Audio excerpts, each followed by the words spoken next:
নমস্কার, সকল শ্রোতা বন্ধুকে স্বাগত জানিয়ে আজকের গল্প পাঠ শুরু করছি। আজ আমি তোমাদের শোনাবো আশাপূর্ণা দেবীর লেখা ছোট গল্প ক্যাকটাস। বড় বেশি প্রয়োজনের সময় অপ্রত্যাশিতভাবে সেই প্রয়োজনীয় বস্তুটি হাতে এসে পড়া মানুষের ভাগ্যে দৈবাতই ঘটে। ভারতীর ভাগ্যে হঠাৎ সেই দৈব দুর্লভ ঘটনাটা ঘটে গেল। খবরটা পেয়ে ভারতী ভাগ্যের এই অযাচিত করুণায় আহ্লাদে যেন দিশেহারা হয়ে গেল। আর ওই খবরের পর বাকি যতক্ষণ কলেজের কাজে আটকে থাকতে হলো তাকে, ততক্ষণ সব কাজের মধ্যে পরিকল্পনা চলতে লাগলো তার কোন ভাষায় আর কোন ভঙ্গিতে খবরটা পরিবেশন করবে গিয়ে শিশিরের কাছে। কতক্ষণে করবে? সত্যি বাড়ির চিন্তায় যখন অস্থির হয়ে যাচ্ছে ভারতীরা, নিত্য নতুন অপমানের জ্বালায় গ্লানি ও তিক্ততায় মন ভরে উঠেছে। স্বামী স্ত্রী দুজনের প্রতিটি ছুটির বারের কাজ হয়ে দাঁড়িয়েছে বাড়ি দেখতে বেরোনো, এবং খবরের কাগজ খুলে সর্বপ্রথম পঠিতব্য বিষয় হয়েছে বাড়ি ও জমির কলাম। সেই হেন সময়ে খবরটা যেন বিধাতার হাতের আশীর্বাদী ফুলের মতন। অবশ্য গৃহ সমস্যা তাদের হবার কথা নয়, কারণ যে বাড়িটিতে ভাড়া আছে তারা, সেই বাড়িটি অনেকাংশেই সুবিধাজনক। কিন্তু কিছুদিন থেকে বাড়িওয়ালারা আর ভারতীদের সুবিধাজনক মনে করছে না। নিত্য বর্ধিত বাড়ি ভাড়ায় আকাশ ছোঁয়া উচ্চ হারের খবরে খবরে ওদের মেজাজও আকাশ চড়েছে এই অনেক দিনের ভাড়াটেদের উপরে। অনেক দিনেরই। ভারতীর তখনও বিয়ে হয়নি, সেই আমল থেকে এই বাড়িতে আছে শিশিররা। বিয়ে হয়ে এই বাড়িতেই বউ সাজে এসে ঢুকেছে ভারতী। দেখেছে একতলায় বাড়িওয়ালা, দোতলায় শিশিররা, কিন্তু বাড়িওয়ালা মাত্র নয়, নিতান্ত আত্মীয়ের মতোই। শিশিরের মায়ের সঙ্গে বাড়িওয়ালা গৃহিণীর হৃদ্যতার শেষ ছিল না। শিশিরের মায়ের মৃত্যু হলে তিনিই মা মাসির মতন ওদের দেখেছেন, যত্ন করেছেন। বৌমা বৌমা করে 5 বার খোঁজ নিয়েছেন। সুখে দুঃখে একজন অভিভাবকের মতোই ছিলেন এরা ওদের। কিন্তু কালের গতিকে সেই নিকট আত্মীয়ই অনাত্মীয়ের ভূমিকায় অভিনয় করছেন। একসঙ্গে দুটো তোলা উনুন জ্বেলে দিচ্ছেন ভারতীর শোবার ঘরের জালনা লক্ষ্য করে। রাত 9টা বাজতে না বাজতেই সদর দরজায় তালা চাবি মেরে দিচ্ছেন। ভারতীদের কাপড় জামা দোতলায় বারান্দায় শুকোতে দেওয়া দেখলে মাথায় ঠেকছে বলে তার স্বরে আপত্তি জানাচ্ছেন। ভারতীর ছেলের হাতের রাবারের বলটা ছিটকে নিচের উঠোনে পড়লে সরাসরি রাস্তায় ফেলে দিচ্ছেন, এবং যখন তখন ভারতীদের কর্ণকুহর তাক করে একে ওকে তাকে উপদেশ দিচ্ছেন, আর যা করো তা করো ভাই, মরে গেলেও কখনো বাড়িতে ভাড়াটে বসিও না। ও এমন সর্বনেশে জাত নয়, একেবারে গেড়ে বসলে জীবনে আর উঠবে না, পুরুষানুক্রমে রয়েই যাবে। এমনই আরো অনেক কিছু। ভাড়াটে বিতরণ কাণ্ডের কর্মসূচি অনুযায়ী যা যা করণীয় তার সবটাই প্রায় করেছেন ওরা, যা ভারতী ও শিশিরের কানে মরণ তুল্য। বিশেষ করে শুনিয়ে বলা কথাগুলো বড় দুষ্পাচ্য। কর্মগত অপমানের চাইতে বাক্যগত অপমানটাই যেন অধিক মর্মবিদারী, অথচ তার মাত্রাটা ক্রমশ বেড়েই চলেছে। কারণটা বোধ করি ওই জগৎ ব্রহ্মাণ্ডের সর্ববিধ মূল্যমান প্রতিনিয়ত বেড়ে চলা। গত সপ্তাহের কাগজে বিজ্ঞাপনে দেখা গেছে 2খানি ঘর ও রান্নাঘর, বাথরুম 250। এই সপ্তাহে সেই বস্তুই 350। পরবর্তী সপ্তাহে বোধ করি। সে কথা যাক। মোট কথা, বরাবরের বন্ধু হঠাৎ শত্রুপক্ষ হয়ে দাঁড়ালে দুঃখের আর শেষ থাকে না। আর সেই শত্রুর মতো নির্লজ্জ হতে বোধ করি চিরশত্রুও পারে না। এই আজই সকালে হয়ে গেছে এক পালা। দোতলায় ঘন্টু কি সূত্রে একটু বেশি দাপাদাপি করে ফেলেছিল। হঠাৎ নিচ তলা থেকে গিন্নি কণ্ঠে মধু মেখে বলে উঠলেন, বৌমা, বৌমা, ছেলেকে একটু সামাল দাও মা। গরিবের জীর্ণ বাড়িখানা যে গুঁড়ো হয়ে গেল, ইহজীবনে খালি তো পাবো না কোনোদিন, যে একবার মেরামত করিয়ে একটু শক্ত করে নেব। ভারতীর তখন কলেজের আসবার সময়। কথা বাড়ালো না, পারতপক্ষে বাড়ায়ও না। শুধু বছর আষ্টেকের ছেলেটাকেই করুণ মিনতি জানিয়ে এলো দাপাদাপি না করতে। কিন্তু আজ ঘন্টুর স্কুলের কিসের যেন ছুটি, অথচ মা বাবার ছুটি নেই। এহেন সুবর্ণ সুযোগ তার খুব বেশি আসে না। অতএব ঘন্টু যে মার মিনতি অগ্রাহ্য করে এবং ঝিকে থোড়াই কেয়ার করে যথেচ্ছাচার করে বেড়াবে সারাদিন, তাতে আর সন্দেহ কি? কে জানে গিয়ে কি পরিস্থিতি দেখবে ভারতী। আর আগে আগে যখন ঘন্টু আরো ছোট ছিল, ওরাই ঘন্টুকে সারা দিন নিজেদের কাছে রেখেছেন, নাইয়েছেন, খাইয়েছেন, ঘুম পাড়িয়েছেন। হয়তো তখন ওদের ওই আগ্রহ আর আন্তরিকতাটুকুর সাহায্যেই কলেজের চাকরিটা বজায় রাখা সম্ভব হয়েছিল ভারতীর। ওরাই কত আহ্লাদ করে বলেছিল, তোমরাই ধন্য মেয়ে বৌমা, একালের মেয়েরা, এই সংসারের সৃষ্টি করছো, আবার রাঁধছো, বাড়ছো, আবার মোটা টাকা ঘরেও আনছো। আমরা তো মিথ্যে মানুষ, এটুকুও আর করবো না? চাকা ঘুরে গেছে, পালা বদল হয়েছে। এখন বাতাসে কথার তীর ছোড়ার খেলা। এখন ঘন্টু বাড়িতে থাকলে এই ধরনের তীর এসে কানের পর্দা ভেদ করে। চললেন, মা চললেন ব্যাগ দুলিয়ে, আঁচল উড়িয়ে। এখন ছেলের দৌরাত্রিতে মরুক পাড়ার লোক। অসহ্য এক জ্বালা হয়েছে বাবা। শালীনতাহীন, পালিশহীন এই মন্তব্যগুলো তারাই করে যারা ঘন্টুকে চাঁদের টুকরো বলে আদর করেছে, আর ঘন্টুর সম্ভাবনাকালে ভারতীকে আচার খাইয়েছে এবং সতর্কতার বহুবিধ উপদেশ দিয়েছে। হয়তোবা বিয়ের পর বউ হয়ে আসা ভারতীর ক্রমবর্ধমান বিদ্যা ও তার ফলস্বরূপ একেবারে একটি কলেজের অধ্যাপিকা হয়ে বসার ইতিহাসটাও তাদের মনোভঙ্গের আরো একটা কারণ। কিন্তু তা সে যাক, সেটা ভারতীর ব্যাপার নয়। ভারতের ব্যাপার হচ্ছে হঠাৎ গৃহ সমস্যা সমাধানের এক সুবর্ণ সুযোগ এসে গেছে। সেটা হচ্ছে কর্তৃপক্ষ কলেজের হস্টেল সুপারিনটেন্ডেন্টের কাজটা ভারতের উপর ন্যস্ত করাতে চাইছেন, যার ফলে সে বেশ উচ্চমানের একটি কোয়ার্টার্স পাবে। কলেজটা পুরনো, কিন্তু হোস্টেলের বিল্ডিং আনকোরা নতুন, আধুনিক ছাদের এবং আধুনিক সুখ সুবিধার উপকরণ মণ্ডিত। মোটের মাথায় অতীব লোভনীয় সন্দেহ নেই।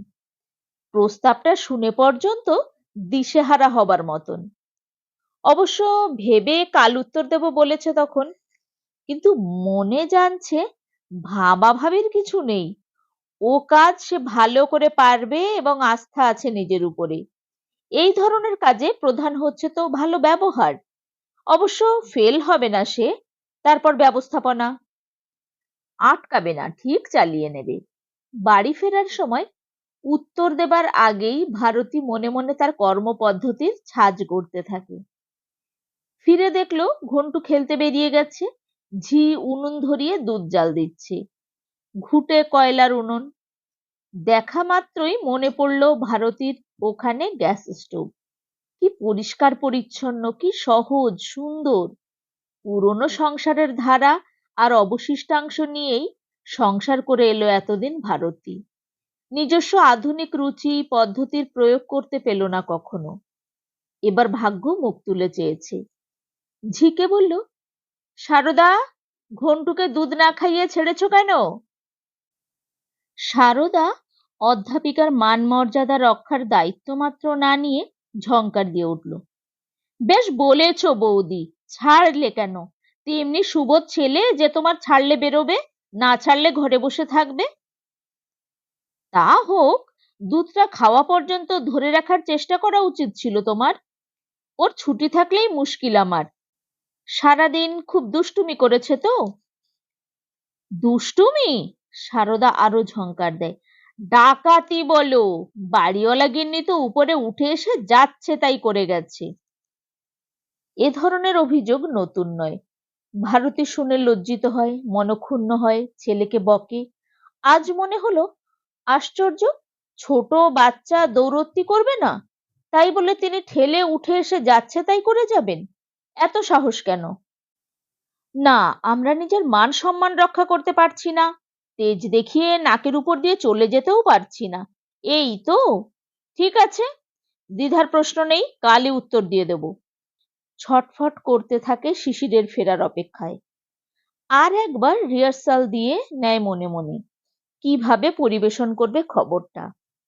একটু হেসে, একটু বিব্রত ভাব দেখিয়ে, হ্যাঁ, একটু হেসে, একটু বিপন্ন ভাব দেখিয়ে বলে ওঠে, কলেজে তো আজ একটা ব্যাপার।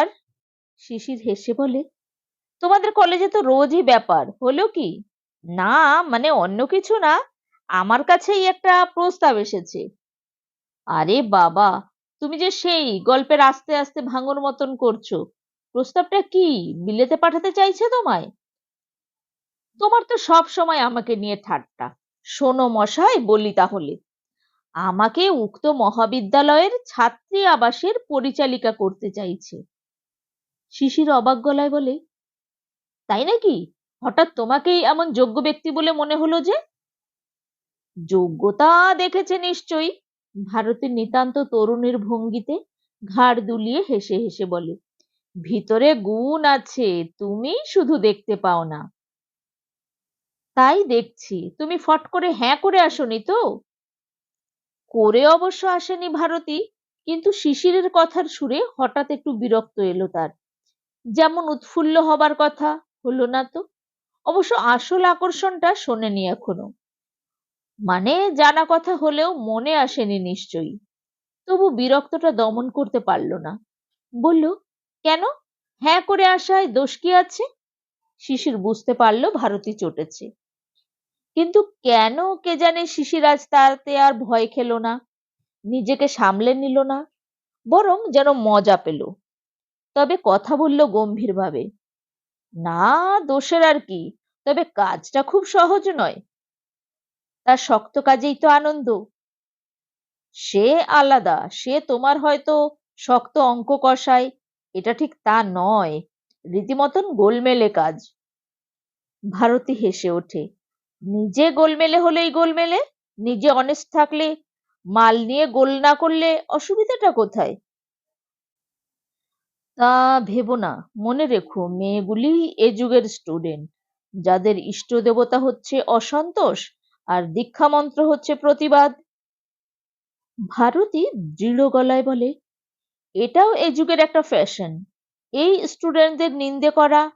তারা যা দেখেছে তাই শিখছে, আমরা নিজেরাই বা কি এমন ধৈর্য, স্থৈর্য, সন্তোষ, সভ্যতার আদর্শ ধরছি এদের সামনে? নিজেরা শিক্ষিত, দীক্ষিত, অবিকৃত চিত্ত হয়ে দেখাতে পারলে বোঝা যেত আসল গলতটা কোথায়। তা যাকগে, আমাদের মেয়েরা অমন নয়। আমায় মেয়েরা কি ভালোবাসে? ক্ষেত্র বিশেষে পরিবর্তনও ঘটে। শিশির হেসে ওঠে, মাসিমাও তো তোমায় কি ভালোবাসতেন, বৌমা বলতে অজ্ঞান হয়ে যেতেন। ভারতীয় হাসে, বলে, হ্যাঁ, ওই একখানি দৃষ্টান্তের পরাকাষ্ঠা আছে বটে। তাহলেও ওই অফারটা আমি ছাড়বো না বাবা, ওর বিরাট আকর্ষণটা ছাড়া চলবে না। অন্তত আমাদের মাসিমার হাত ছাড়াতে পারা যাবে, শুধু এই আনন্দেই। কাজটা নেওয়া মানেই একটি সুন্দর, সুদৃশ্য, সুরম্য বাসভবন। হ্যাঁ, এইভাবেই রিহার্সাল দিয়ে রেখেছিল ভারতী। এতক্ষণে বলবার সুযোগ পেল, ভাবল এইবার আলো জ্বলে উঠবে শ্রোতার মুখে। কিন্তু কই, সে আশা কোনো এক অদৃশ্য দেওয়ালে প্রতিহত হয়। শিশির বলে, যেন বিদ্রুপ মিশিয়ে বলে, বাসভবনটা নিচ্ছ তাহলে? আরে লোকটা বলে কি? ভারতী হাসির ঝাপটা মেরে যেন সম্ভাবনার ডানা মেলে এক অসীম সুখের আকাশে সাঁতরে আসে। নেব না? বলে, ওই জন্যেই শুনে পর্যন্ত আহ্লাদে ভাসছি, কতক্ষণে খবরটা দেব তোমায়। তা তুমি একেবারে ভেবেই আকুল? এত ভাবনার কি আছে? আমি যদি ফাঁকি দিয়ে কেল্লা জয় করতে চেষ্টা না করে সত্যিকার খেটে খুঁটে কাজটা করি, অসন্তোষ আসবে কেন মেয়েদের? ও ভেবে ভয় পেও না। আহা, তুমি যদি আমাদের ওই কোয়ার্টার্সটা দেখতে, স্রেফ একখানা ছবি। দেখো কি একখানা সাজিয়ে ফেলবো। আর বাড়ি ছেড়ে দিলে তোমার মাসিমাও হয়তো। হেসে ওঠে ভারতী। বলে বসবেন, বৌমা তোমরা চলে যাচ্ছ, টিকবো কি করে তাই ভাবছি, বলে কেঁদেই ফেলবেন। জগতে কিছুই অসম্ভব নয়। তা ভারতীর কথাটা হয়তো সত্যি, জগতে কিছুই অসম্ভব নয়। তাই ভারতীর সুরে সুর মিলিয়ে হেসে ওঠে না শিশির। দুম করে বলে বসে, বাড়িটা একেবারে ছেড়ে দেওয়ার প্রশ্ন আসছে কি করে? কোয়ার্টার্স তো পাচ্ছ তুমি। কি মুশকিল, আমি পাচ্ছি মানে? শুধু আমাকে থাকতে দেবে, আমার স্বামী পুত্রকে দেবে না? পুত্রের কথা বলতে পারি না, শিশির বলে। প্রশ্নটা স্বামীকে নিয়ে। থাকতে দিলেই যে থাকা যাবে এমন নাও হতে পারে। ভারতী বলে, কায়দা রেখে একটু প্রাঞ্জল করে বলবে। প্রাঞ্জল তো সবটাই। তোমার ওই প্রমিলার রাজ্যে ঢুকে বাস করবার বাসনা আমার নেই। এই কথা। ভারতী আশ্বস্তের নিঃশ্বাস ফেলে। প্রমিলার রাজ্যের সঙ্গে কোনো সংস্রব নেই মশাই, একেবারে স্বয়ংসম্পূর্ণ ব্যাপার। এক্সটেনশনটা পর্যন্ত কম্পাউন্ডের গেটের মধ্যে নয়, বাইরে। তাছাড়া ভুলে যাওনি বোধহয়, হস্টেলটাই মেয়েদের, কলেজটা সহশিক্ষার। ছেলেদের হোস্টেল সুপারিনটেন্ডেন্টের কোয়ার্টার্সে তার স্ত্রী নির্ভয়ে বাস করেন। শিশির হেসে ওঠে। সেটা বলার মতন কথা নয়। মেয়েরা স্বামীর সঙ্গে বনে, অরণ্যে, পাতালে, পর্বত শিখরে সর্বত্র থাকতে পারে। ভারতী হঠাৎ স্তব্ধ হয়ে যায়। ভারতী যে নিশ্চিত উৎফুল্ল আর সরল মনটুকু নিয়ে ভাবী সংসারের সুখের ছবি আঁকছিল, সেই ছবির উপরে যেন একটা হিংস্র বাদুড়ের ডানার ছায়া পড়ে। ভারতী আস্তে আস্তে বলে, থাকতে পারে নয়, থাকতে বাধ্য হয়, এটাই হচ্ছে কথা। আপত্তির কারণ বুঝতে আর বাকি নেই তার। স্ত্রী ভাগ্যলব্ধ সেই বাসায় যাবার ইচ্ছে হচ্ছে না বাবুর। সেই চিরন্তন পুরুষ জাতির অর্থহীন অহমিকা কিছুতেই নিজেদেরকে স্ত্রীর থেকে উচ্চ স্তরে না ভেবে ছাড়বে না। উচ্চ স্তরের, উচ্চ দরের, উচ্চ মর্যাদার। আরে বাপু, যে কালে 10 বছরের মেয়েগুলোকে এনে নিজেদের সংসার গারদে প্রায় কৃতদাসীর মতন জন্মের শোধ পুরে ফেলতিস, সেকালের চিন্তা চেতনা অভ্যাসটা ভুলতে পারছিস না কেন তোরা? স্বামী, প্রভু, বর ইত্যাদি করে শ্রেষ্ঠাত্মক শব্দগুলো নিজেদের নামের সঙ্গে জুড়ে রেখে করলি তো এতদিন অনেকটা রাজ্যপাট। এবার সেই কৃত্রিম মোহভঙ্গ হোক না। জ্ঞানচক্ষু উন্মিলন করে দেখ না একবার, বর বড় না কোনে বড়? অর্থনৈতিক মুক্তির সঙ্গে সঙ্গেই কি স্ত্রী পুরুষ দুইজনে একই সমতল ক্ষেত্রে নেমে আসেনি? তবে মনে মনে ভাবলো এইসব ভারতী। চট করে মুখে কিছু বলল না। চলে এলো অন্য প্রসঙ্গে। বলল, কি মুশকিল, তুমি ফেরা মাত্র গল্প জুড়ে দিয়েছি, এখনো যে হাত মুখ ধুতে যাওনি, খেয়ালই হয়নি। যাও যাও চটপট, আলোচনা বিবেচনা ভাবনা সবকিছু পরে হবে। তখন বাধা দিল, কিন্তু আবার তো আসবে ঢেউ। আবার উঠল সেই প্রসঙ্গ, ঢেউয়ের ধাক্কাতেই উঠল। ঘন্টা তিনেক পরে ঘন্টু সবে খেয়ে শুয়েছে। এরা খাবে বলে তোড়জোড় করছে। ঢেউ হয়ে এসে ধাক্কা দিলেন নিচতলার মাসিমা, যাকে আজকাল ভারতী বাড়িওয়ালি মাসি বলতে শুরু করেছে আড়ালে আবডালে। মাসিমার নাম চারুলতা, তবে তার নাম নিয়ে কেউ কোনোদিন চিন্তা করেননি। ইদানিং শিশির বলে, এক হিসেবে সার্থক নাম নেই, নষ্ট নীড়ের নায়িকা। এমন সুখের নীড়টি আমাদের কি নষ্টই করছেন। তা এখন এই সম্ভাবনাময় মুহূর্তটি নষ্ট করলেন বটে। ভারতী ভাবছিল খেতে বসে আবদেরে গলায় বুঝি আবদার করে ওকে ওর ওই নকল প্রেস্টিজের মিনার থেকে নামিয়ে আনতে হবে। তা নইলে বলা যায় না, হয়তো হঠাৎ দুম করে বলে বসবে, না তোমার ও কাজ নেওয়া হবে না। ভাবছে 7-5 বোঝাই যাচ্ছে। ভারতীয় শত রকম করে বুঝিয়ে ওর মনের দ্বিধা ঘুচিয়ে দেবে। কিন্তু তার আগেই কুড়ি ভেঙে ফুল বার করলেন মাসিমা। একদা এ বাড়িতে ওর অবারিত যাতায়াত ছিল, কাজেই আড়ষ্ট হলেন না। সিঁড়িতে উঠে বলে বসলেন, বাবা শিশির, ডেকে হেঁকেই বলতে হচ্ছে মনে কিছু করো না, বাড়িটা একবার ছেড়ে দিতে হবে। নানান রকমে জেরবার হয়ে যাচ্ছি তোমাদের রেখে।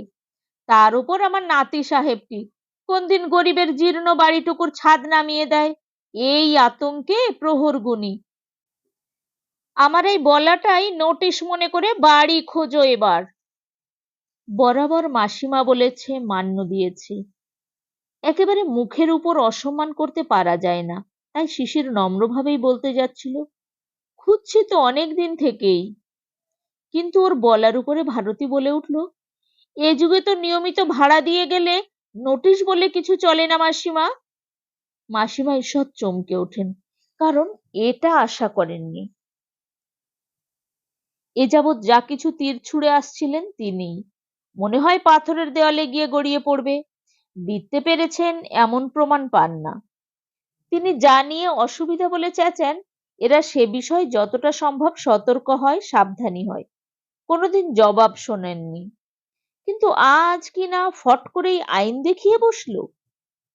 কালি পড়া মুখে বললেন, আমরা সে যুগের মানুষ বৌমা, এ যুগে কি চলে তা জানি না। মোট কথা বাড়ি তোমরা ব্যবস্থা করো, এই হচ্ছে কথা। অনিলের বিয়ে দেব, ঘরের দরকার। গটগট করে নেমে যান মুখ ফিরিয়ে। ভারতী শিশিরের দিকে একটা স্থির দৃষ্টি মেলে বলে, শুনলে? শুনলাম, শিশির বলে ওঠে। শুনছি তো সব সময়, তবে তোমার উচিত হলো না ওইভাবে ওর মুখের উপরে আইন দেখিয়ে কথা বলা। ভারতী তার স্বামীর এই উল্টোপাল্টা কথায় অবাক হয়ে যায়। বলতে কি, মাসিমাদের পরিবর্তনের পর থেকে এ যাবৎ যে মাসিমা এবং তস্য পরিবারের সঙ্গে ভদ্রতা বজায় রেখে চলে আসছে তারা, তার 12 আনা গৌরব ভারতীরই প্রাপ্য।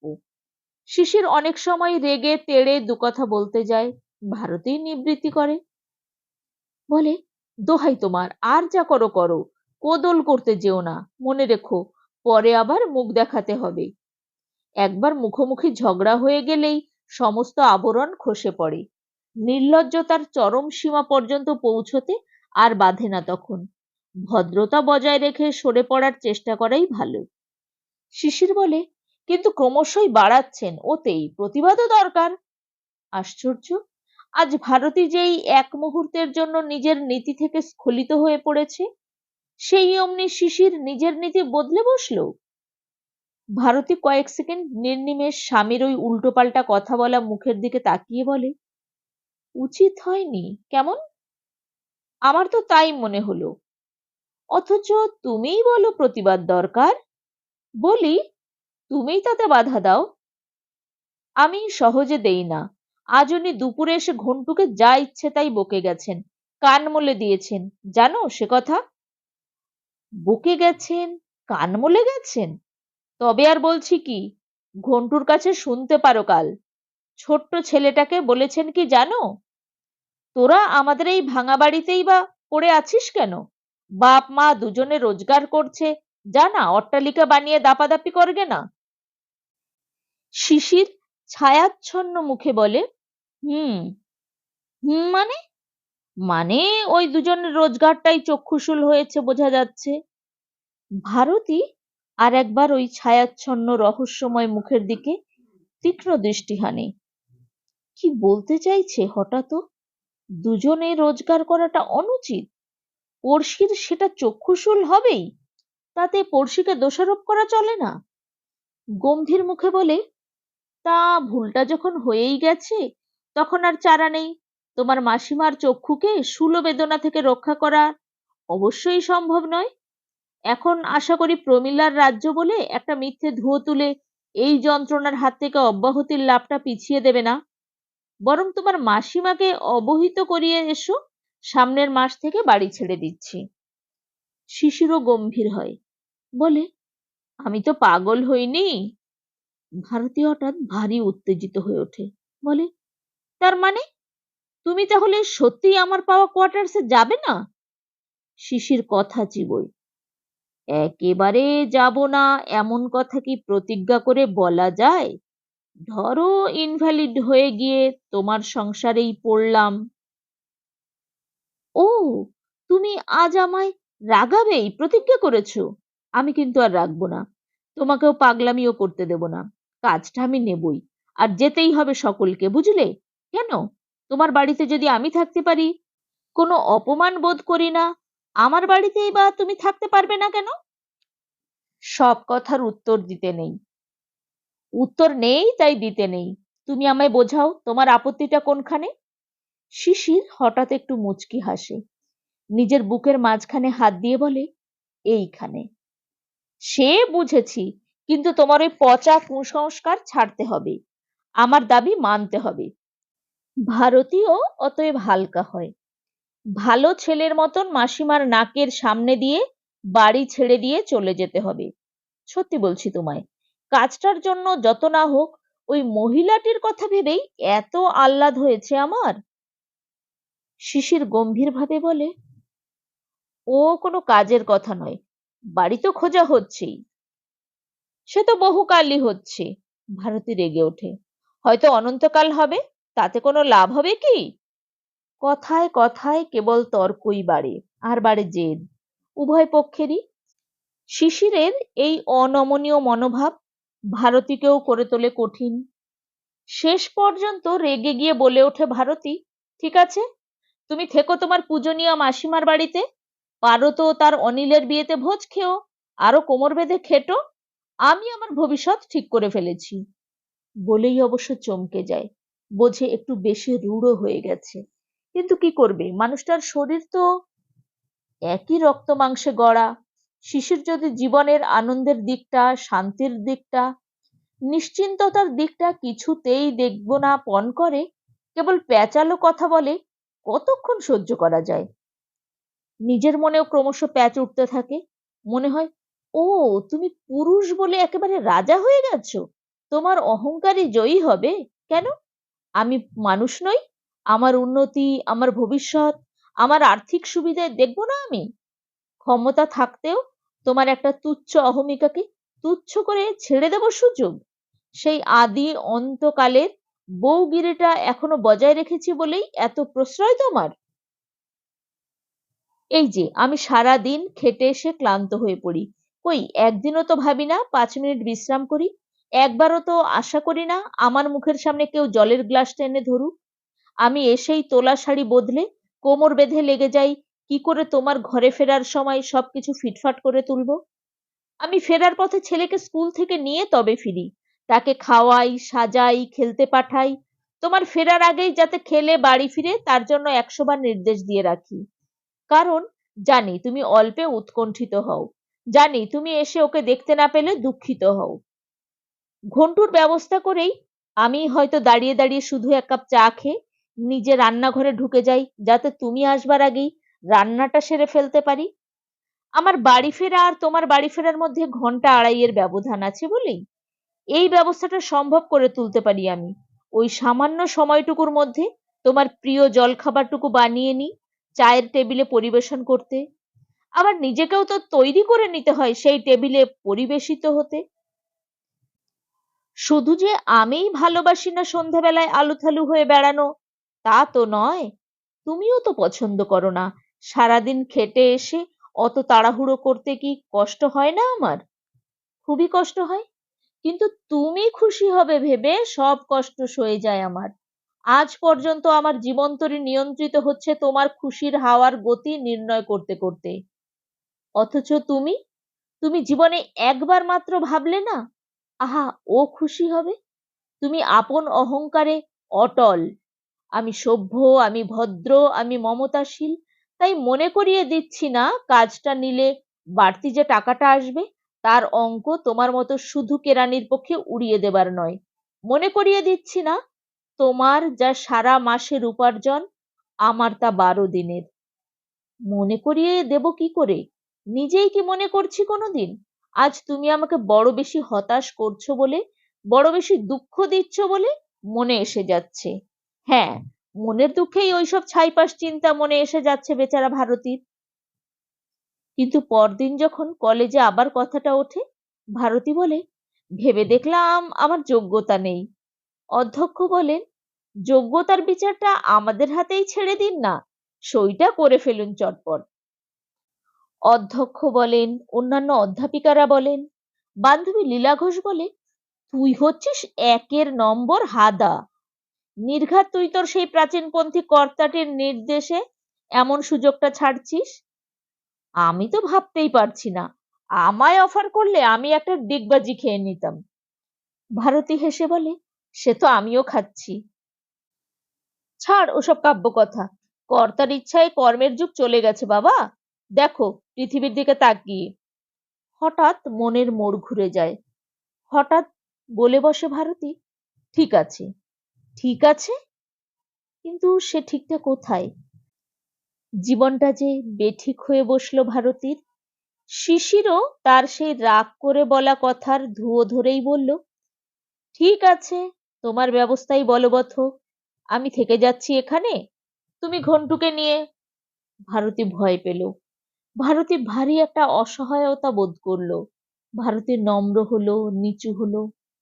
অনেক রাত্রে যখন ঘন্টু ঘুমিয়ে পড়েছে, এ ঘরে চলে এলো। স্বামীর বুকের কাজ ঘেঁষে শুয়ে বলল, দেখো, বিশ্বাস করো, আমি গিয়ে সেফ না করেই দিয়েছিলাম, কিন্তু এত অনুরোধ উপরোধ হতে লাগলো, শেষ পর্যন্ত আর আসলে তো কোনো যুক্তি দেখাতে পারছি না। স্বামী এখানে আসতে ইচ্ছুক নয়, এইরকম একটা যুক্তি দেখানো সম্ভব ছিল না বোধহয়। বুকের কাজ ঘেঁষে আসা মানুষটার বুকের ভাষা বোঝবার চেষ্টা করে না শিশির, বরং যেন নিজেকে সরিয়ে নেয় একটু। ভারতী তবু মান খোয়ায়, বলে, মানুষ তো একটা বোকামিও করে, একটা ভুলও করে, মনে করো না তাই করে ফেলেছি, তুমি সেটা সামলাও। শিশির রূঢ় গলায় হেসে ওঠে, বলে, সামলাবো আমি? বলো কি? 150 খুকি সামলাবার ভার নিয়ে প্রতিজ্ঞাপত্র স্বাক্ষর করে এলে, এখন এ কি বাণী? হবে না, কিছুতেই নরম হবে না, কিছুতেই জীবনকে সহজ হতে দেবে না। সেই ছবির মতন সুন্দর বাসাটিতে সুন্দর করে ঘরকন্যা সাজিয়ে সংসার করতে দেবে না ভারতীকে। নিষ্ঠুর লোকটা কি জানে, মেয়েরা বিদ্যায়, কর্মে, পদমর্যাদায় বা পদের জটিলতায় যেখানেই পৌঁছুক, তার একেবারে অন্তরের অন্তর্লোকের একান্ত বাসনাটি থাকে মনের মতো একটি ঘর, সেখানে সুন্দর করে সংসার করা। বুঝতে পারছে না ও, জানতে পারছে না, নয়তোবা পারছে ঠিকই, সব পুরুষই পারে, আর মেয়েদের ওই দুর্বলতার সুযোগটুকু নিয়ে ভাব দেখায় তার নিজের কোনো কিছুতেই প্রয়োজন নেই। ঘর বস্তুটা তার কাছে স্বপ্নের নয়, সাধের নয়, সাধনার নয়, নিতান্তই আস্তানা মাত্র। ভাব দেখায় দয়া করে যে ঘর বাঁধে, সে সংসার করে, সে কেবলমাত্র নারী জাতির প্রয়োজন মেটাতে। নিজে সে নির্লিপ্ত উদাসীন, ধরে আনা অসহায় জীব, ধরে বেঁধেই রেখে দেওয়া হয়েছে তাকে সংসারের সঙ্গে জুড়ে। তাই অনায়াসে নিতান্ত নির্মমতায় অগ্রাহ্য করতে পারে মেয়ে মনের ছোট্ট সুখ, ছোট আশা, ছোট ছোট বাসনার চাহিদা। শিশির ঘুমিয়ে পড়ে। ভারতীর মনে পড়তে থাকে, একবার ভারতের বোনের বিয়েতে বারাসাতে নেমন্তন্নে গিয়েছিল ওরা। রাত হয়ে গিয়েছিল। বাকি রাতটুকু থেকে যাবার জন্য ভারতীর মা সহস্র অনুরোধ জানিয়েছিলেন। বলেছিলেন, কাল সকালে এখান থেকে খাওয়া দাওয়া করেই অফিসে চলে যেও বাবা, আজ এত রাত্তিরে। শিশির ভারতীর মায়ের সেই অনুরোধের মান রাখেনি, তার মানে ভারতীর মুখ রাখেনি, মানও রাখেনি। তবু ভারতী সকালে শিশিরের খাওয়ার অসুবিধা হবে ভেবে নিজেও সেই অত রাত্রে চলে এসেছিল শিশিরের সঙ্গে। ভারতীর মনে পড়ে একদিন, হ্যাঁ, এক এক করে এমন অনেক দিনের কথা মনে পড়তে থাকে ভারতীর, যার মধ্যে শিশিরের হৃদয়হীনতার স্বাক্ষর আছে। হয়তো এসব কথা জীবনেও মনে পড়তো না ভারতীর, এসব যে আজও মনের কোনো গভীরের স্তরে ছিল তাও টের পেত না। কিন্তু আজ উঠে আসতে লাগলো তারা, যেন আদালতের এক একটি সাক্ষীর মতন।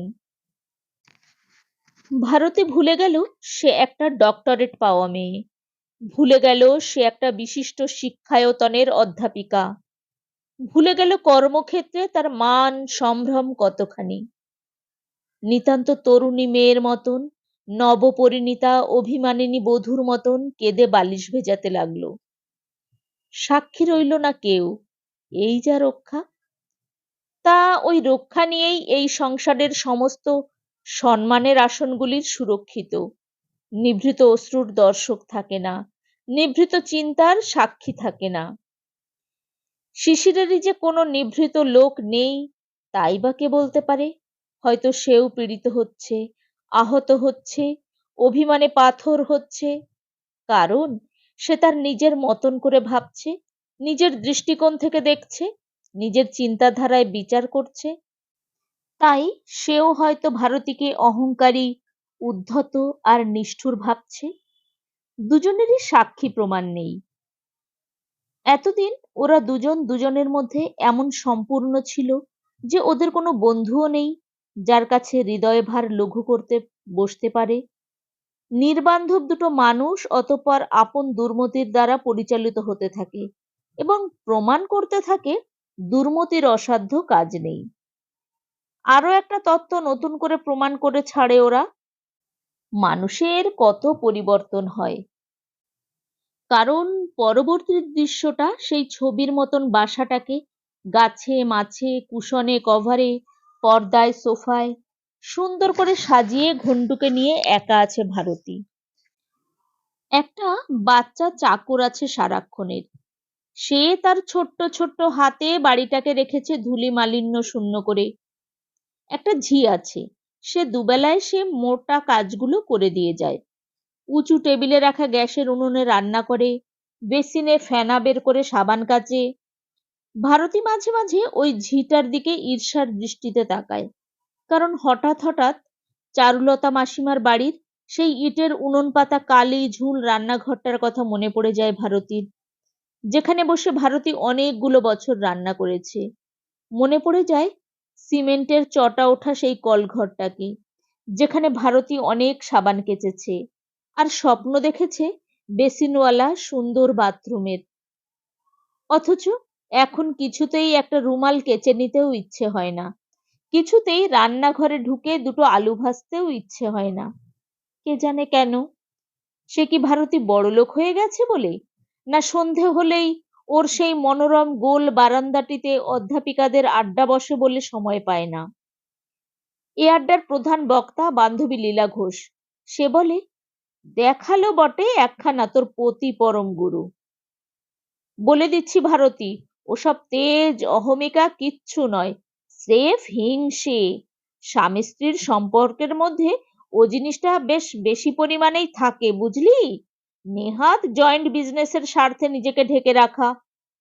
ভারতী ফিকে হেসে বলে, এত কথা জানলি কি করে? দেখে বৎসে দেখে। তাই বুঝি বিয়ে করিসনি? দূর, তা বলে তো নয়। লীলা ঘোষ হেসে ওঠেন, এখনো পেলে করি, কিন্তু এই চেহারায় কে বিয়ে করবে বল? তাতেই বুড়ি আই বুড়ি, তবে বুঝি সব। হাসির ফোয়ারা ওঠে, তার সঙ্গে চা চলে। বাচ্চাটা সাবধানে ট্রে করে বয়ে নিয়ে আসে ফাইন পেয়ালার সোনালি চা। ভারতীকে উঠতেই হয় না।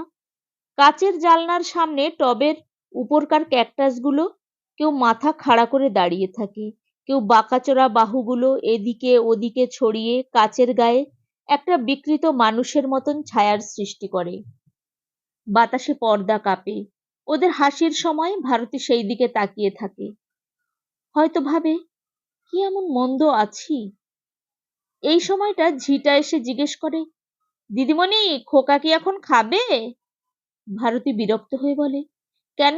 এক্ষুনি খেয়ে নিলেই তোমার পালাবার সুবিধে হয় কেমন? 9টার আগে খাবে না, পড়বে 9টা পর্যন্ত। ঝিটি ভারী গলায় বলে, আমার জন্য বলিনি, পড়তে পড়তে ঘুমে ঢুলছে তাই। চলে যায় রাগ দেখিয়ে। ভারতীর বান্ধবীরা বলে, ও বেচারা একটু লোনলি ফিল করে।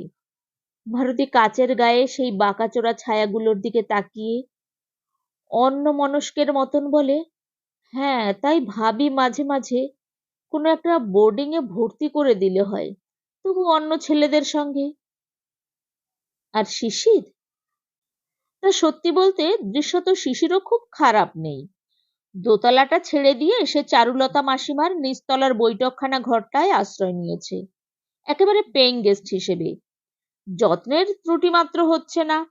মাসিমা বিগলিত স্নেহে সর্বদা আহা করছেন, শিশিরের জামার বোতামটি লাগানো কিনা দেখতে বলছেন মেয়েদের। আর সেটা যে শুধু দেখিয়েই করছেন সে কথা বললেও মাসিমার প্রতি অবিচার করা হবে। মমতার বশেই করছেন। চিরদিনের স্নেহ মমতার সম্পর্ক ছিল ভিতরের অন্তঃসলীলা হয়ে। তার উপরে একটা তীব্র স্বার্থের দুরন্ত ইচ্ছার ব্যাঘাত তাকে উগ্র, তিক্ত, নির্লজ্জ করে তুলেছিল। সে ব্যাঘাত দূর হয়েছে। দোতলায় একটু রঙের তুলি বুলিয়ে দিয়ে আশাতিরিক্ত ভাড়ায় একটা ভাড়াটে বসিয়েছেন। তার উপরে বৈঠকখানা ঘরের অর্ধাংশ আর দুবেলা দুথালা সাদামাটা খাওয়ার পরিবর্তে এক মুঠো টাকা হাতে পাচ্ছেন। আর একবার তবে নির্লজ্জ হতে বাধা কি?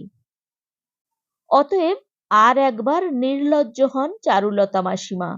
শিশিরের জন্যে মমতায় বিগলিত হন। বউ পালিয়ে যাওয়া ছেলেটার নির্লিপ্ত মনের কাছে এই নির্লজ্জতার হাস্যকর কটুতা ধরা পড়বে না, এ বোধ মাসিমার আছে। কিন্তু শিশির কি এত বোধহীন হয়ে গেছে যে আধখানা ঘরেই রাজি হয়েছে? তা হয়েছে, হয়তো চক্ষু লজ্জাতেই হয়েছে। কারণ অবিবাহিত বড় হয়ে যাওয়া ছেলের ঠাঁই ছিল এই ঘরটাতেই। তাকে স্থানচ্যুত করতে চক্ষু লজ্জায় বেঁধেছে শিশিরের। বলেছে, থাক না, অনিল যেমন শুচ্ছিল শুক না বড় ঘরে। বরাবরই তো ছিল অনিল ছোট ভাইয়ের মতন। আগে কত আবদার করতো অনিল শিশিরের কাছে, কত উপদ্রব করতো শিশিরের মায়ের উপরে। শিশিরের আর বেশি জায়গার দরকারই বা কি? এই তো কেটে যাচ্ছে দিন, কেটে যাচ্ছে রাত্রি। এক থালা ভাত, একটা পাতা বিছানা, আর চান করে ছেড়ে রেখে যাওয়া ধুতি, গেঞ্জি, তোয়ালেগুলো কাঁচা শুকনো হয়ে হাতের কাছে মজুদ থাকা। এই তো হচ্ছেই। এর বেশি চাইবার কি আছে?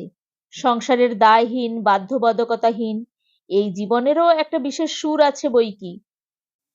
মাসের প্রারম্ভে টাকাটা ধরে দেওয়ার পর দ্বিতীয়বার আর চিন্তা করতে হয় না।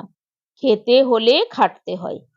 সংসার করতে হলে শুধু টাকার ধান্দাতেই নয়, তেল, নুন, লকড়ির ধান্দাতেও বিশ্বভুবন চষে বেড়াতে হয়। সত্যি, এখন তো আর শুনতে হয় না, পাউরুটি নাকি আর কুপন ছাড়া পাওয়া যাবে না শুনছি। কি মুশকিল বলো তো? শুনতে হয় না, আমার কোনো কাজ তুমি করো না কেন বলো তো? যাও একবার দেখে এসো দেখি তেল সত্যি একেবারে বাজার থেকে উধাও হয়ে গেছে কিনা। শুনতে হয় না, বেরিয়ে ফেরার সময় একবার দোকান ঘুরে আসবে, চাটা একেবারে ফুরিয়ে গেছে। এই দেখো, আজ তো সময় রয়েছে, ঘন্টুটাকে নিয়ে একবার সাউথ টেলারিং এ যেতে পারবে? কটা শার্ট প্যান্টের দরকার ছিল ওর। না, কোনো কিছুই শুনতে হয় না। কোনো প্রয়োজনের কথা কেউ তোলে না শিশিরের কাছে। শিশির এখন এক অখণ্ড চিন্তাহীনতার শব্দহীন জগতে আশ্রয় পেয়েছে।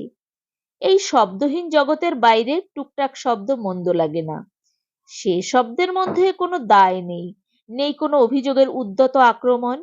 এখন শব্দও শুধু কানের কাছে ভেসে যাওয়া কথা মাত্র। অনিল সেই অনেকদিন আগের মতন মহোৎসাহে ওদের ফুটবল টিমের গল্প করে, ভালোই লাগে। মাসিমার মেয়েরা যখন তখন বলে, উফ শিশির দা, কি অন্যমনস্ক আপনি! আপনার ঘরের জলের কুজোয় কাল থেকে জল নেই বলেননি তো। শুনতে খারাপ লাগে না? আর মাসিমা যখন ভাতের সামনে পাখা নাড়তে নাড়তে বলে, কি খাওয়ারই ছিরি হয়েছে বাবা তোমার, দেখলে প্রাণ হায় হায় করে। দিদির আমলে দেখেছি তো, এক গোছা করে ঘি জবজবে রুটি করে রাখতেন, ছেলে কলেজ থেকে এসে খাবে বলে। কি দিনই গেছে সেসব। তখন তো আবেগে আনন্দে প্রায় চোখের জলই এসে যায় শিশিরের। ঘুরিয়ে ফিরিয়ে শিশিরের মায়ের কথাই তোলেন চারুলতা মাসিমা বেশি সময়। দুজনের কি প্রগাঢ় ভাব ছিল গাঢ় কণ্ঠে, সেইটুকু স্মরণ করিয়ে দেন। আর মাঝে মাঝে নিঃশ্বাস ফেলে বলেন, কি জানি বাবা, কেমন মন বৌমার, এইভাবে সংসার ছন্নছাড়া করে চাকরির উন্নতি করতে গেল। আমরা এসব কথা ভাবতেও পারি না। হয়তো এটাও শুধু ভারতীকে নিন্দে করেই বলেন না, এটা ওর সত্যিকার মনের কথা। অসহায় একক পুরুষের উপর মমতা মেয়ে মনের চিরন্তন প্রকৃতি। তা সে যে বয়সেই হোক না কেন, ছন্নছাড়া সংসার ছাড়া ছেলেটাকে আরো মায়া করতে ইচ্ছে হয়, বউটাকে আরো নিন্দে করতে ইচ্ছে হয়। ভারতের দুর্মতিতে চারুলতা মাসিমার অনেক দিকে সুরাহা হলেও তার উপরে রাগ না দেখিয়ে পারেন না। কিন্তু ওদের কি তাহলে একেবারেই দেখা হয় না, স্বামী স্ত্রীর বাপ ছেলের? না না, তাই কি সম্ভব? আইন আদালত করে ফারাক যখন করেনি কিছু না, যে যার সুবিধা হিসেবে আছে, এই তো দেখা হয়, রবিবারে রবিবারে দেখা হয়। শিশির যায়, না হয় ভারতেই আসে ছেলেকে সঙ্গে নিয়ে, মাসিমার বাড়ির মধ্যেই এসে বসতে হয়, চাও খেতে হয় কখনো কখনো। ঘন্টুও খাবার খায় রেকাবি করে। কোনো কোনো দিন যদি দেখে বাবা স্নান করতে গেছে কি বেরিয়েছে, মাকে চুপি চুপি বলে, মা, একটু ছাদে যাব। ছাদটাই আড্ডা ছিল। ভাঙা লাটাইটা এখনো গড়াগড়ি খাচ্ছে তার ছাদের ট্যাঙ্কটার নিচে। ভারতে ছেলের ওই হ্যাংলামিতে বিরক্ত হয়, চোখ টেপে, কিন্তু শেষ রক্ষা হয় না। মাসিমা স্নেহভরা গলায় বলেন, আহা যাক যাক, আজম্মের খেলার জায়গা। নতুন ভাড়াটেরা লোক খুব ভালো, কিচ্ছু বলবে না, যা সিঁড়ি দিয়ে উঠে যা। শিশির স্নান সেরে সাজসজ্জা করে নিলে তিনজনে একত্রে বেরোয়। রবিবার আর কেউই বাড়িতে খায় না, হোটেলে খাওয়া হয়। এটা যেন একটা অলিখিত আইনে স্থির হয়ে গেছে। খরচটা শিশিরই করবে। ভারতী কোনোদিন তার বটুয়ায় হাত দেয় না। বাইরে খাওয়া হয়, এখানে ওখানে বেড়ানো হয়, হয়তো সিনেমা দেখা হয়, সার্কাস এলে সার্কাস। মোটের উপর ঘন্টুর মনোরঞ্জনের প্রচেষ্টাটাই লক্ষ্যে পড়ে, যেন ঘন্টুকে একটু আমোদ প্রমোদ দিতেই এই অভিযান ওদের। ফেরার সময় প্রায় জিনিসপত্র কেনা হয় ঘন্টুর নাম করে, খেলনা, খাবার, লাল মাছ, কাটা গাছ। তাই বলে কি দুজনে কথা বলে না ওরা, পরস্পরে হাসে না? সবই করে। সাময়িক ঘটনা নির্ভর সেই সব হাসি, কথা, গল্প বাতাসের গায়ে তরঙ্গ তুলতে পারে না, বাতাসের গা বেয়ে গড়িয়ে পড়ে। সন্ধ্যার পর যে যার নিজ আশ্রয়ে ফেরে। ছাড়াছাড়ির সময় দুজনে আস্তে আস্তে বলে, আচ্ছা। শিশির ঘন্টুর মাথায় একটু ছোট্ট চাপড় মেরে বলে, ঘন্টু বাবু যা লায়ক হচ্ছে, এবার ওই আমাদের নিয়ে বেড়াতে বেরোবে। কি বলো ঘন্টু বাবু? ঘন্টু মুখ ফিরিয়ে থাকে, মুখ নিচু করে থাকে। ঘন্টু চোখটা কিছুতেই মা বাপকে দেখতে দেয় না। ঘন্টু যে বড় হয়ে উঠছে তা বোঝা যায়। মাঝে মাঝে কখনো বড় হওয়া ঘন্টু একটু এদিকে ওদিকে সরে গেলে ভারতীয় তার চোখটা দেখতে না দিয়ে বলে, আমার বাড়িতে তাহলে কি যাবে না কোনোদিন? যাব না, এ কথা কবে বললাম? বলনি তা সত্যি, গেলেই হলো একদিন। ভারতী চুপ করে যায়। ভারতী মনে মনে ভাবে, আশ্চর্য, আমার একটা শক্ত রোগও তো হয় না কখনো, কি অটুট স্বাস্থ্যই দিয়েছেন ভগবান। কল্পনা করে সেই অটুটতা হঠাৎ টুটে গেছে, কলেজ কর্তৃপক্ষ শিশিরকে খবর পাঠিয়েছে, কিন্তু কল্পনাই থাকে। আবার পরবর্তী রবিবারে স্বাস্থ্য শক্তিতে টলটলে চেহারাটি নিয়ে এসে দেখা দেয় ভারতী চারুলতা মাসিমার বাড়ি।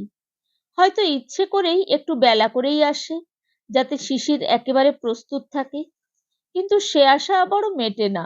শিশির ওদের না দেখলে যেন গায়েই তোলে না। অগত্যা ভারতীকে মাসিমার রান্নাঘরের দরজায় এসে বসতে হয়। আর ঘন্টু ছাদে যাবার জন্য উসখুস করে, তবে আগের মতো জেদ করে না, লাফালাফি করে না।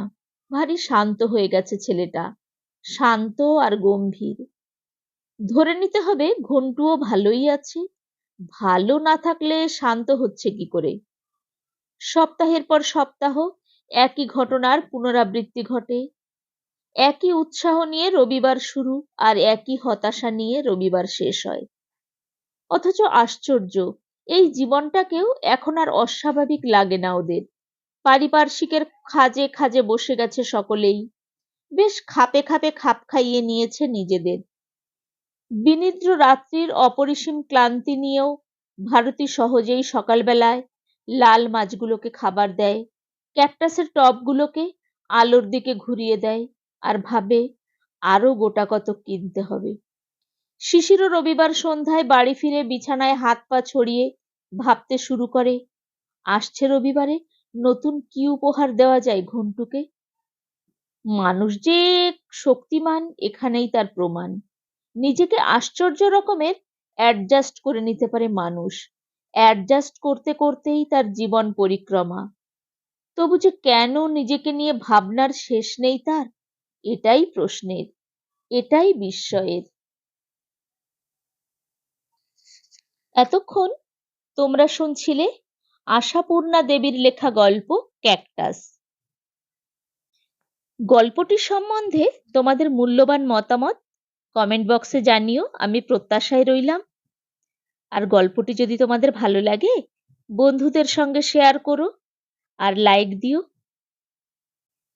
আমার গল্প পাঠ যদি তোমাদের ভালো লেগে থাকে তাহলে অবশ্যই আমার চ্যানেলটিকে সাবস্ক্রাইব করে আমার পাশে থেকো।